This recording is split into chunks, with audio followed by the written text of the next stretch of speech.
बिस्मिल्लाहिर्रहमानिर्रहीम। Corel Draw के आज के सेशन में आपको खुशामदीद कहता हूँ। हमने ज़ूम टूल के बारे में पढ़ लिया था। आज हम नेक्स्ट टूल्स के बारे में पढ़ेंगे इंशाल्लाह। सबसे पहले हमारे पास अगले टूल्स में आता है free hand tool. Free hand tool को आप F5 शॉर्टकट की से भी सिलेक्ट कर सकते हैं और फ्री हैंड इधर से जाके भी इन टूल्स में से भी सिलेक्ट कर सकते हैं। फ्री हैंड से मुराद है आप जो चीज़ जैसी भी डिज़ाइन करना चाहें आप उसको वैसा बना सकते हैं। बिलफर्ज मैं एक ये दायरा बना रहा हूँ तो मैं उसको खुद से बना सकता हूँ। मुझे परफेक्शन के साथ दायरा नहीं चाहिए, तो मुझे जिस तरह का दायरा या जिस तरह की शेप रिक्वायर हो उस तरह की शेप को ड्रॉ कर लूँगा।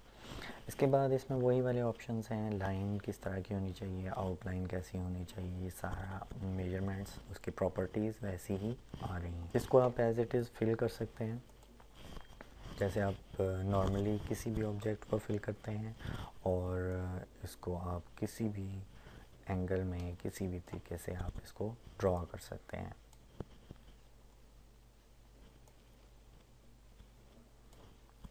अगर आप उस शेप को मिलाना चाह रहे हैं तो आप इसको जब बनाएंगे और एंड पे जब आप उसको मिलाते हैं तो ये एक एरो का निशान आपको बताता है कि आप इस शेप को क्लोज़ कर रहे हैं।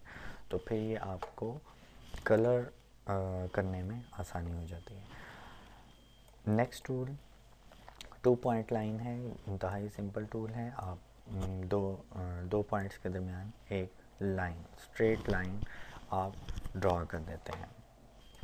इसकी कुछ प्रॉपर्टीज़ हैं, जैसे आप स्ट्रेट लाइन किसी भी जगह पे आप ड्रॉ करना चाहें तो आप ड्रॉ कर दें स्ट्रेट लाइन।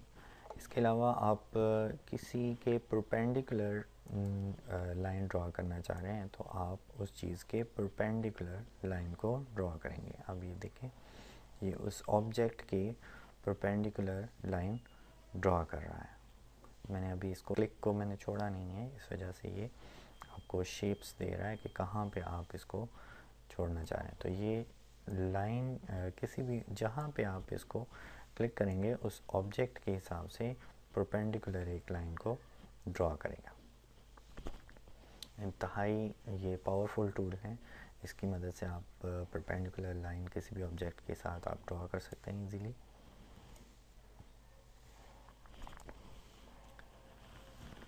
इसी तरह टेंजेंटाइल 2 पॉइंट लाइन है। ये किसी भी ऑब्जेक्ट के साथ रिलेटेड एंगल पे आप इसको किसी भी एंगल पे आप ड्रॉ कर सकते हैं। ये देखें, ये एंगल पे आपको ड्रॉ करने देगा। ये एंगल है, ये देखें। ये भी इंतहाई ज़बरदस्त टूल है, ये आपको एंगल पे ही रखेगा। इस तरह से आप इन लाइंस को ड्रॉ कर सकते हैं। इसके अलावा इसके बाद आता है बेजियर टूल। ये एक इंतहाई ज़बरदस्त टूल है जिसकी मदद से आप बहुत सारी शेप्स को बना सकते हैं। ये देखिएगा, इसको आपको प्रैक्टिस करना होगा। प्रैक्टिस से आपको ये समझ आएगा ये कैसे काम करता है। आप इसको जिस तरफ को मोल्ड करना चाहें और जैसे बनाना चाहें वैसे आप इसकी शेप को बना सकते हैं। और फाइनली फिर आप जिस पॉइंट से आपने स्टार्ट किया था वहाँ पे आप इसको क्लोज़ कर दें। इसके बाद मैं आपको एक और बात बताता चलूँ इसके साथ साथ कि आप इन तमाम शेप्स को इस शेप टूल की मदद से दोबारा एडिट कर सकते हैं। आप ये इसको एंगल को चेंज कर सकते हैं, सेम उसी तरह जैसे मैंने आपको एक पिछले ट्यूटोरियल में बताया था कि आप इन नॉट्स के साथ कैसे प्ले कर सकते हैं, इनको आप कैसे डिफरेंटली मूव करवा सकते हैं और कैसे आप इनको एक साथ मूव करवा सकते हैं। इसकी मदद से डिज़ाइनर्स बहुत अच्छे अच्छे डिज़ाइंस क्रिएट करते हैं और ये इंतहाई मददगार साबित होता है आपको अपने हिसाब से डिज़ाइनिंग करने के लिए। और नेक्स्ट टूल है आर्टिस्टिक मीडिया। आर्टिस्टिक मीडिया में आपको एक काइंड ऑफ ब्रश मिलता है जो कि आप यूज़ कर सकते हैं। आप इसकी स्मूथनेस को कंट्रोल कर सकते हैं। आप इसको कम स्मूथ कर लें तो ये उतना स्मूथ आपको रिज़ल्ट नहीं देगा। इसका डायमीटर कम करके आपको अंदाज़ा होगा इसकी स्मूथनेस से क्या मुराद है। ये देखिएगा, अब मैं इसको ड्रा करने लगा हूँ। इसकी स्मूथनेस को मैंने कम किया है, स्मूथनेस और कम कर देता हूँ। मैं एक ड्रा की है तो आपको ये इसकी स्मूथनेस कम नज़र आ रही है। इसी स्मूथनेस को अगर मैं बढ़ा देता हूँ तो आप अब देखिएगा, सेम उसी तरह मैंने एक लाइन को ड्रा किया तो ये स्मूथ, उसने इसको बिल्कुल स्मूथ कर दिया है। इसमें बिल्कुल नोड्स को ऐड नहीं किया। इसको भी आप शेप टूल की मदद से एडजस्ट कर सकते हैं और इसको कम ज़्यादा और इसको इसके एंगल्स को सेट कर सकते हैं। शेप टूल इंतहाई ज़बरदस्त टूल है जो कि आपको हर चीज़ की शेप को बनाने में, बिगाड़ने में और उसको अपने हिसाब से मोल्ड करने में काम देता है। आर्टिस्टिक मीडिया में इसके अलावा आप ब्रशेस को सिलेक्ट कर सकते हैं। ये देखें, आपके पास बेशुमार ब्रशेस हैं, तो आप इनमें से जो भी आपकी ज़रूरत के मुताबिक ब्रश हो आप उसको ले सकते हैं, आप उसके हिसाब से काम कर सकते हैं। इसके अलावा ये इसका डायमीटर है कि इसकी स्ट्रोक विड्थ, उसकी मोटाई कितनी होनी चाहिए। जो आपने स्ट्रोक लगाया है उसकी मोटाई, इसको आप ज़्यादा करें, ये देखें ज़्यादा हो रही है, और आप इसको कम करें तो ये कम हो रही है। स्मूथनेस का आपको समझ में आ गया होगा, स्मूथनेस क्या चीज़ है। अच्छा, नेक्स्ट टूल हमारे पास पेन टूल है।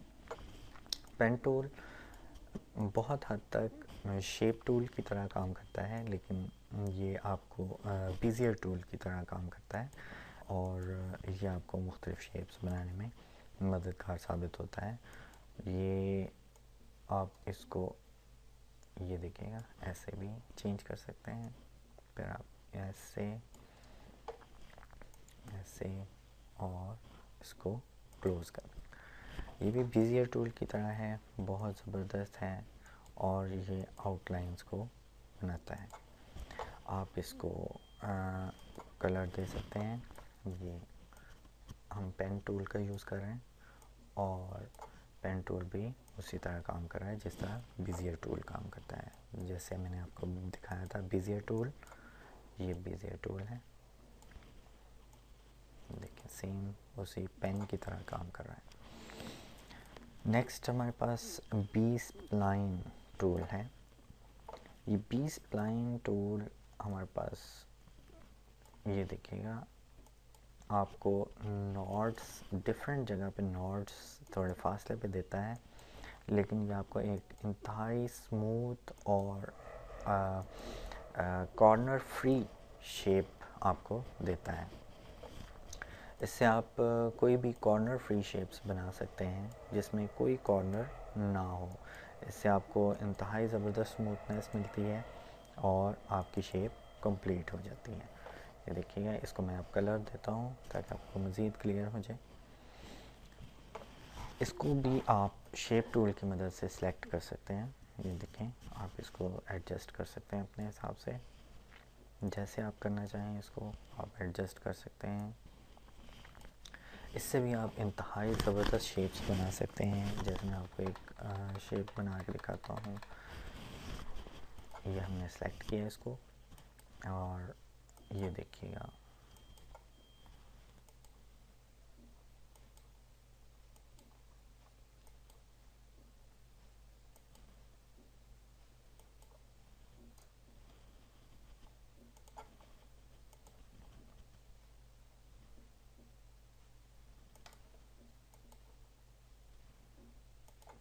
तो आप जैसी शेप चाहें आप वैसी शेप इससे बना सकते हैं इंतहाई आसानी के साथ। और लोगोस वगैरह बनाने में, आपको डिफरेंट शेप्स बनाने में ये आपको बहुत ज़्यादा मदद करता है। ये पॉलीगॉन है, इससे आप मुकम्मल पॉलीगॉन तैयार कर सकते हैं बहुत ही आसानी के साथ, जहां आप चाहें, जैसे आप चाहें। ये देखिएगा, जितने आप एंगल्स चाहें आप इससे बना सकते हैं इजीली।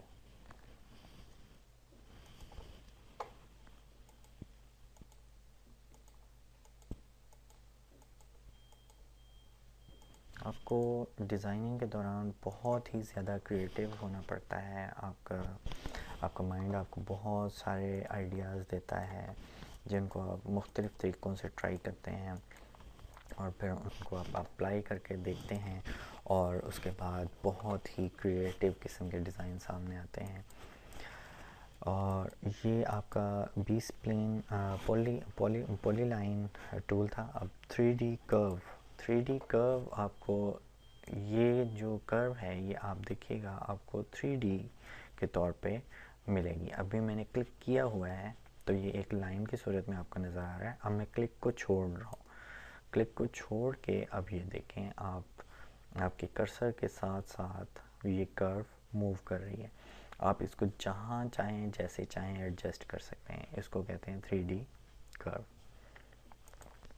इसके बाद भी आप इसको शेप टूल की मदद से एडजस्ट कर सकते हैं बहुत ही आसानी के साथ। ये देखें आप इसके हैंडल्स की मदद से इसको जहाँ चाहें जैसे चाहें एडजस्ट कर सकते हैं। नो डाउट कि आप ये काम और भी तरीक़ों से कर सकते हैं। मसलन आप एक सीधी लाइन ड्रॉ करें, उसको कर्व में कन्वर्ट करके आप उसकी कर्व बना लें। कर्व में कन्वर्ट करना और उसकी कर्व बनाना ये दो डिफरेंट चीज़ें हैं। मैं आपको बताता जाऊँ। एक ये है कि जैसे मैंने इसको ड्रॉ किया, बिलफर्ज ये मैंने एक रेक्टेंगल को ड्रॉ किया। अब मैं इस पे शेप टूल को अप्लाई करना चाहता हूँ। शेप टूल हमें एक लिमिटेड सी अमाउंट दे रहा है जो कि उसकी प्रॉपर्टीज़ में शामिल है इस रेक्टेंगल की। अगर मैं चाहूँ कि मैं इसकी लाइंस के साथ प्ले करूँ तो ये पॉसिबल नहीं है। ये उस वक्त पॉसिबल होगा जब मैं इसको शिफ्ट टू कर्व करूँगा, जब मैं इसको कर्व्स में, इन लाइंस को कर्व में कर दूँगा चेंज। लाइंस को कर्व में कैसे चेंज करते हैं, इसको आप कंट्रोल क्यू प्रेस करेंगे। आपने कंट्रोल क्यू प्रेस किया, अब ये कर्व हो चुके हैं, ये लाइंस कर्व में तब्दील हो चुके हैं। अब आप इस शेप टूल को लें तो आपको ये हैंडल्स नज़र आना शुरू हो गए। अब आप इनको एडजस्ट कर सकते हैं। ये इस वक्त सेट हैं, इसके हिसाब से आप इनको अपनी मर्ज़ी के साथ, और फिर लाइंस को आप मूव करवा सकते हैं, लाइंस को आप कर्व कर सकते हैं। अब आपको थोड़ा सा अंदाज़ा हो गया होगा कि कर्व करना और कर्व में चेंज करना दो डिफरेंट चीज़ें हैं। ये देखें अब मैं इसको भी कर्व में चेंज कर रहा हूँ। ये देखिएगा ये कर्व मैंने बना दिया इसको।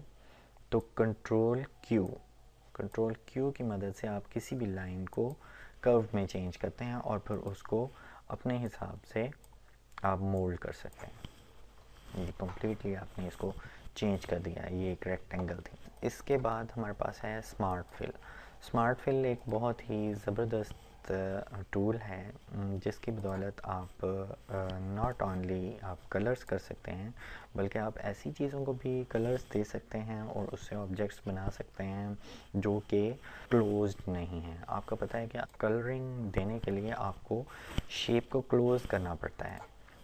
अब ये क्लोज्ड शेप्स हैं, इनको ये कलर दे रहा है, लेकिन आप चाहते हैं कि आप इस कर्व को भी कलर दें, तो आपको एक काम करना पड़ेगा। आप इसको, इसके दोनों एंड्स को एक शेप के ऊपर लेके जाएंगे और फिर आप इसको स्मार्ट फिल से कलर दे सकते हैं। आप इसको इजीली कलर दे दें। इसका कलर आप इधर से चेंज कर सकते हैं। अब आपको एक मैजिक दिखाता हूँ।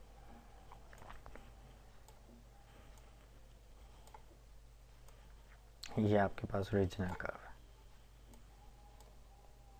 ये आपके पास ओरिजिनल शेप है और ये इसकी आउटलाइन। यानी आपके पास वो शेप्स एज इट इज़ मौजूद होती हैं। आप उनको जब स्मार्ट फिल देते हैं तो आपको नए ऑब्जेक्ट्स मिल जाते हैं उसी शेप के अंदर बनाए गए, और वो कंप्लीट ऑब्जेक्ट्स होते हैं। स्मार्ट फिल एक बहुत ही ज़बरदस्त टूल है। इसके अलावा ये एक स्मार्ट ड्राइंग है। स्मार्ट ड्राइंग में आप कोई भी शेप ड्रॉ करें और उसकी स्मूथनेस ऑटोमेटिकली आपको मिल जाती है। वो क्या शेप है, इस शेप को कोरल ड्रॉ खुद से जज करेगा।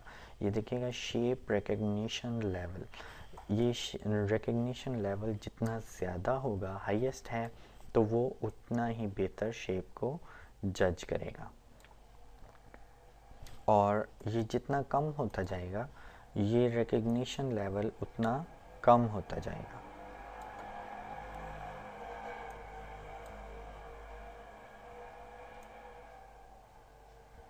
ये देखिएगा रिकग्निशन लेवल उतना कम होता जाता है।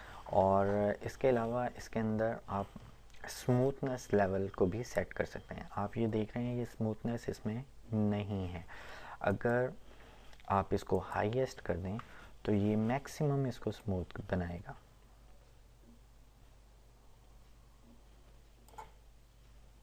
ये देखें इसको इसने स्मूथ कर दिया है, बिल्कुल स्मूथ कर दिया है। इसके अलावा आप इसकी जब आप ड्रॉ कर रहे हों तो आप इसको की आउटलाइन को एडजस्ट कर सकते हैं, उसी तरह जैसे हमने आउटलाइन के बारे में थोड़ा सा पढ़ा था कि आप इसको मोटा भी कर सकते हैं। ये देखें अब ये 2 पॉइंट्स, ठीक है, आप इसको इजीली ड्रॉ कर सकते हैं। आज के ट्यूटोरियल के लिए इतना काफ़ी है। आप इसको देखें, ट्राई करें और मुख्तलिफ़ तरीक़ों से अप्लाई करने की कोशिश करें। जितना आप इस पर प्रैक्टिस करेंगे आपको उतनी ही ज़्यादा आउटपुट्स इससे मिलेंगी और आपको नए नए तजर्बात होंगे, आप नए नए डिज़ाइन बना सकेंगे। इसके साथ ही मुझे इजाज़त दीजिए। नेक्स्ट ट्यूटोरियल में इंशाल्लाह फिर मुलाकात होगी। अल्लाह हाफ़िज़।